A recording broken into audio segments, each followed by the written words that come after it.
বিড়ি না খেয়ে তুমি চা খাও এরকম টাইপের কথা বলে বলে তাদেরকে দূর করার ট্রাই করেছি। আমার পার্সোনালি মনে হয় না যে কোনো স্মোকার ছেলে পছন্দের হতে পারে। স্মোকিং কখনো স্মার্ট কিছু না, এটা কখনো মানুষের পার্সোনালিটি তৈরি করতে পারে না। ধূমপান তো আমাদের স্বাস্থ্যের জন্য ক্ষতিকর। যেহেতু আমরা বললাম যে স্বাধীন তরুণ বা আমরা তরুণ প্রজন্ম, বর্তমান সময়ে তরুণ প্রজন্ম কেউ কিন্তু মানে অন্তত অশিক্ষিত না, সবাই শিক্ষিত। তো আমরা সবাই জানি যে ধূমপান হচ্ছে আমাদের স্বাস্থ্যের জন্য ক্ষতিকর। আমাদের শুধু নিজেদের স্বাস্থ্য না, আমাদের আশেপাশের পরিবেশের মানুষেরও ক্ষতি করে, পরিবেশকে ক্ষতি করে। তারপরও আমরা কেন ধূমপান করব? আমরা জেনে শুনে শিক্ষিত প্রজন্ম হয়ে, তরুণ প্রজন্ম হয়ে যদি এটা থেকে দূরে থাকি, এটা স্বাধীনতা জাস্ট পাইলেই তো হলো না, আমাদের এটা থেকে নিজেদের ক্ষতি করে তো লাভ নেই। তো আমরা এই জন্য এটা থেকে দূরে থাকতে চাচ্ছি। দূরে থাকলে কি হবে, আমরা যেহেতু তরুণ প্রজন্ম, আমরাই তো ভবিষ্যৎ।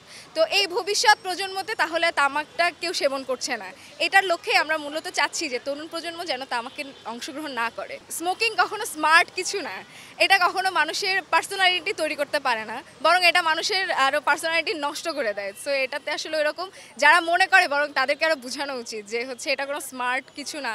যেমন আমরা এটা বারবারই বলছি, smart youth does not smoke, মানে স্মার্ট ইয়ুথ কখনো স্মোক করতেই পারে না, সেখানে আমরা এটাকে কেন ফ্যাশন হিসেবে ইউজ করব।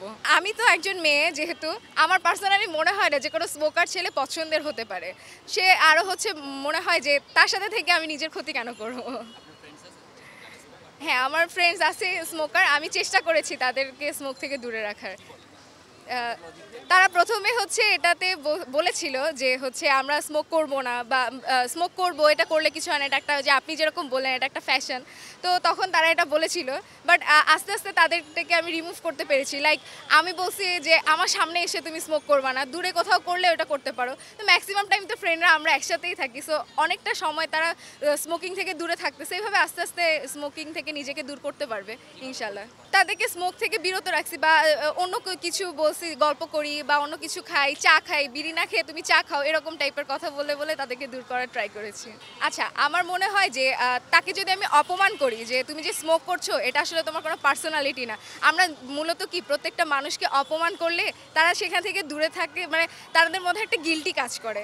সো আমার কাছে মনে হয় যে আমরা যদি তাকে অপমান করি যে তুমি হচ্ছে স্মোক করতেছো, এটা তোমার কোনো পার্সোনালিটি, তুমি একটা পার্সোনালিটিহীন ছেলে, তো সে অবশ্যই তার থেকে দূরে চলে আসতে বাধ্য হবে আসলে, যদি তার কোনো লজ্জা বোধ বা তার কোনো ফিল কাজ করে। আসলে গার্লফ্রেন্ড বলতে পারে যে তুমি আমার সাথে তাহলে মিশবাই না, যদি তুমি হচ্ছে স্মোক করো, তুমি আমার সাথে আসবা না, তুমি অপমান করে দিতে পারে যে তুমি হচ্ছে এভাবে থাকবা না, তাহলেই তো এখান থেকে আস্তে আস্তে দূরে যাওয়া সম্ভব।